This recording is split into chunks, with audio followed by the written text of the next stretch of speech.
Olá, pessoas que estão nesse vídeo aleatoriamente. Uma pergunta que guerreiros, bárbaros e até paladinos devem ter se perguntado. O que é ter uma força alta em D&D? Além do número alto para atacar no dado, é claro. Bem, a resposta objetiva e certa é: um personagem forte protege a si mesmo, e o mais forte protege os outros. Ok, mas o que os livros falam? Vamos discutir nesse vídeo. O livro de regras diz que força representa a quantificação do poder físico do personagem. Além disso, o livro do jogador fala que as duas principais características de força são o atletismo natural e o poder corporal. Tanto que na página 13 do livro do jogador, que é a seção onde tem dicas de roleplay do que o seu personagem pode ter por conta de valores altos ou baixos na sua ficha, ela dá o exemplo. Por exemplo, um alto valor de força geralmente corresponde com um corpo musculoso ou atlético, enquanto um personagem com um baixo valor de força pode ser magro ou gordo, porém fraco. Eles têm que especificar essa última parte porque eu sei muito bem que tem muita gente que come bastante e é bem forte. Ainda mais o pessoal que levanta peso. As perícias que são relacionadas ao atributo normalmente entram no aspecto do valor de força. Como assim só tem atletismo? Tem certeza, produção? Bem, força só tem uma perícia, mas ela é bem utilizada, pelo menos, né? Atletismo abrange as situações difíceis que você tem que escalar, saltar ou nadar. O livro exemplifica com saltos extraordinários em um vale, tentar escalar um penhasco e nadar enquanto uma correnteza está te puxando. O livro também diz que outros cheques de força válidos que o DM pode pedir são: forçar para abrir uma porta emperrada, trancada ou bloqueada, libertar-se de amarras, segurar-se em um vagão enquanto é arrastado atrás dele, tombar uma estátua e impedir uma grande pedra de rolar em cima do grupo. Poxa, Dato Fogão, força serve só pra isso? Bem, na verdade elas também servem para ver o peso que o personagem pode carregar de acordo com as regras. Sua capacidade de carga máxima é 7,5 vezes o seu valor de força em quilogramas. Ou seja, um camponês com 10 de força pode carregar até 75 quilos com ele em uma mochila. O que o próprio livro admite que é bem generoso, para que a maioria dos jogadores não precise se preocupar muito com isso. Normalmente só para quem precisa usar armadura pesada, que tem níveis de força mínima para que o personagem consiga se movimentar mesmo com o peso de metal, né? Você também pode puxar, arrastar ou levantar até 2 vezes sua capacidade de carga, ou 15 vezes seu valor de força. Ao empurrar ou arrastar um peso superior à sua capacidade, você vai ficar lento e você vai diminuir sua velocidade para 5 pés por turno. Sim, alguém com força mediana poderia empurrar um bloco de 150 kg ou levantar um peso equivalente. O livro também lembra que criaturas grandes podem suportar mais peso enquanto miúdas carregam menos. Para cada categoria de tamanho acima do médio, a capacidade de carga da criatura é dobrada, assim como o montante de peso que ela pode empurrar, puxar ou levantar, e para uma criatura miúda é reduzido pela metade. Isso é importante para jogadores que têm raças como Golias, que são contados com uma categoria acima do médio como grande. Logo, eles devem ser os melhores levantadores de peso das mesas. Se eles forem paladinos do juramento da glória com canalizar a divindade deles, dobra de novo! Os caras podem fazer cosplay de Atlas daqui a pouco no nível 20. Intermissão. Alguns poucos de vocês talvez tenham jogado com um mestre que usa a regra variante chamada sobrecarga. Nessa regra, o DM da mesa ignora a fórmula anterior que eu te ensinei e leva o seguinte: se você carregar um peso em quilos superior a 2,5 vezes seu valor de força, você entra em sobrecarga. Quer dizer que você diminui o seu deslocamento em 10 pés. Se você carregar um peso que exceda 5 vezes o seu valor de força, até a sua capacidade de carga máxima, que é 7,5 vezes o valor da sua força, você tem sobrecarga pesada, o que significa que você vai diminuir o seu deslocamento em 6 metros, ou seja, 20 pés, e você terá desvantagem em teste de habilidade, jogadas de ataque e teste de resistência que usam força, destreza ou constituição. Algo que dá muito mais importância para o atributo de força, né? Mas acaba aumentando muito o gerenciamento de itens e peso da mesa, que pode acabar ficando pesado para o mestre ou até os jogadores, então muita gente decide não usar. Fim da intermissão. Tenho 2 exemplos que você provavelmente viu, um deles na thumbnail que o YouTube vai te entregar, né? Que eu penso em personagens de força alta, aqueles que têm perto de 20 ou até mais do que 20. Um deles é o Broly. A versão nova também serve, mas toda vez que eu olho pro Broly do Velho Testamento de Dragon Ball Z, é assim que eu imagino alguém com força maior que 20, tipo, de um tamanho normal, entre aspas, normal. Olha o tamanho dos ombros desse maluco. Ele nem deve conseguir entrar em uma porta nem de lado, cara. Ele é um monstro. Visualmente e em personalidade, mas o importante agora é que é o visual, né? O cara, quando foi criado, foi gritado: esse cara vai ser o cara que vai parecer o mais forte desse filme não canônico de Dragon Ball. E ele entrega isso, cara. Olha só as coisas que ele faz com os caras nesse filme.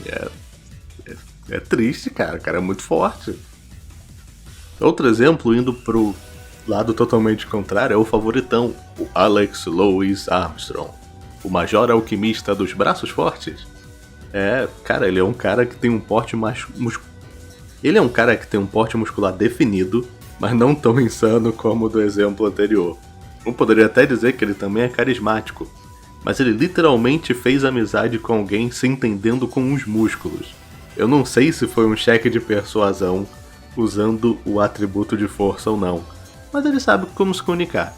Além de ele praticar o sistema de magia do seu universo com os próprios punhos. E na força, nem é algo de monge da vida, sacou? Ele é um exemplo bem saudável do que um jogador de... Ele é um exemplo mais saudável para um personagem de jogador de D&D que tá chegando perto dos 20, talvez uns 19, uns 18. Qual é o seu personagem fictício favorito que teria o atributo de força alta? Bota aí nos comentários. Para facilitar, vamos falar de alguns exemplos de blocos de atributo para tentar explicar melhor. Mas já aviso, se você for alguém que tem um certo conhecimento animal, você vai perceber que vai ter certas incongruências nesses valores. Força 0 provavelmente quer dizer que você não consegue mais se mover, é algo inanimado ou morto. Uma sombra pode te deixar com 0 de força e te matar, sem precisar te derrubar 0 de HP. Mas 1 de força ainda tem menos 5 de modificador. Temos exemplos como sapos pequeninos e outras criaturas de tamanho minúsculo.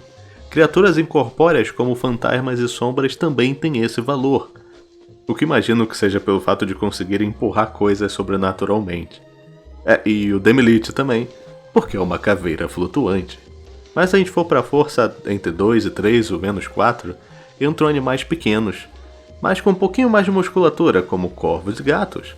Os dragões de fada, que meio que são da família dracônica, também têm 3 de força, pelo fato do seu tamanho e seus bracinhos. Força de 4 a 5 entram animais como águias e texugos, e criaturas como os pequenos demônios Quasit e as fadas pequenas que são chamados de Quicklings, que são os The Flash em miniatura dos monstros de D&D. A força 6 e 7 é onde você pode acabar vendo alguns membros conjuradores da sua mesa, né? Já que eles não precisam tanto de força. Velociraptors, ratos gigantes e urubus são animais que entram nesse modificador de menos 2. Kobolds, flunfies e diabretes também têm esse modificador, todos conhecidos pelos tamanho pequeno deles. A força 8 e 9, tem o clássico exemplo dos goblins, um pouco mais fraco que um camponês, mas ainda perigoso. Cachorros selvagens e o stat block genérico de mago também tem esse tipo de menos 1 pelo fato que os magos não utilizam muitos músculos para o combate, é mais o cérebro. E como sempre, a força 10 é considerada a média da maioria dos humanoides e plebeus de várias espécies, com algumas pequenas exceções, é claro. Algo engraçado é que aprendizes de magos têm 10, implicando que eles ainda não deixaram de usar seus músculos para trocar pelos livros ainda, como uma pessoa normal. O que faz um pouco mais de sentido são os devoradores de mente, pelo uso de suas habilidades psíquicas o tempo todo, né? Por mais que os tentáculos da boca deles são fortes o suficiente para tirar o escalpo de alguém. Então quem sou eu para falar sobre, né? A força 12 e 13 é onde entram os javalis, lobos e várias das bestas perigosas, mais ou menos desse tamanho. Temos guerreiros tribais, duelistas piratas e zumbis nessa categoria de modificador mais 1. Interessante, né, que zumbis eles não perdem músculos com a decomposição, mas talvez seja a energia necrótica fazendo tudo isso, né? Na força 14 e 15 é onde temos panteras e crocodilos, gárgulas, rakshasas e o clube gelatinoso entram nessa categoria. Sim, o cubo. Eles podem ser lentos, mas tenta só se livrar de um desses se você botar o braço dentro. Na força 16 e 17 é onde as classes de jogador que usam força gostariam de começar pelo menos aqui, para ajudar nos seus dados. O modificador mais 3 também representa o clássico, a força do guerreiro orc básico. Cavaleiros, berserkers e crias vampíricas entram nessa categoria aqui. É onde pessoas normais pensam em lutadores realmente fortes. E um gorila também fica aqui, caso você se lembre do vídeo antigo de 100 plebeus versus um gorila que eu fiz aqui no canal. A força 18 e 19 tem um exemplo bem engraçado, tem ursos pardos. E também o alossauro. Sim, no mesmo modificador. Que também conta com um ogro, o gladiador e, surpreendentemente, a fênix. Se você se esquecer que ela é de tamanho gigantesco aqui em D&D. Mas eu sempre fico bolado quando eu leio isso aqui no meu roteiro. A força 20 e 21, o modificador mais 5, é o limite dos jogadores mortais. A menos que você tenha algum item mágico que te dá força de gigantes, que dependendo da raridade pode chegar bem alto, ou você é um bárbaro de nível alto e você consegue chegar até força 24.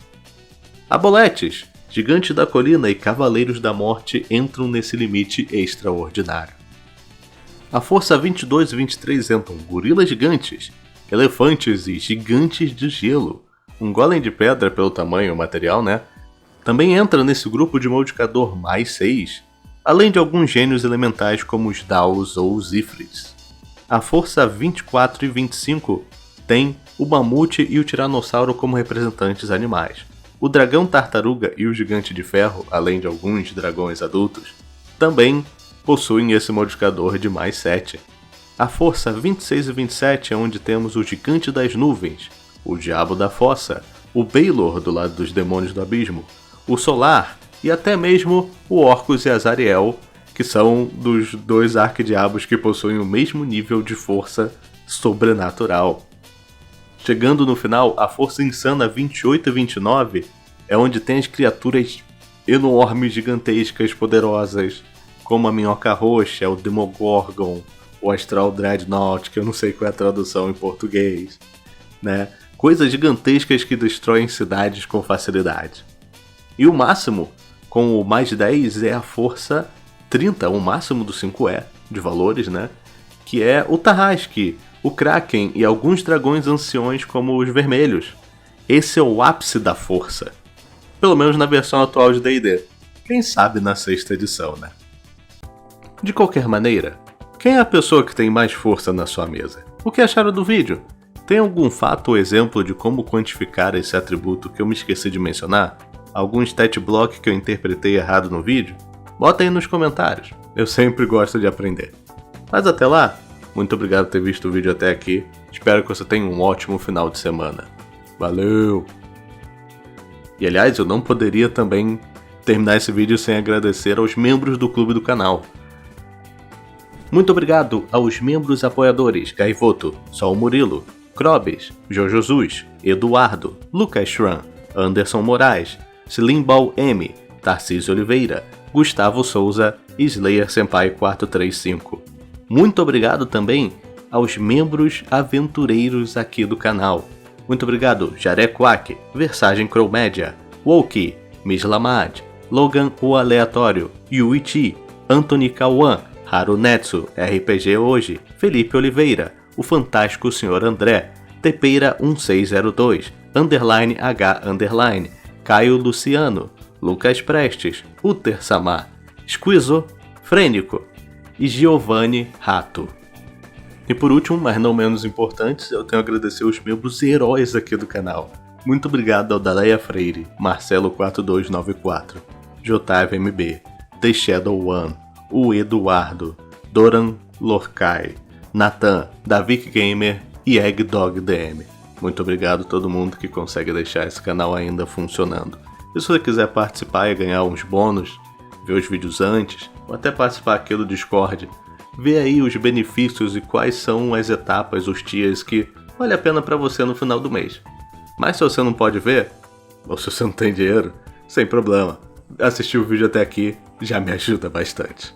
E com isso, adeus e tenham uma boa semana.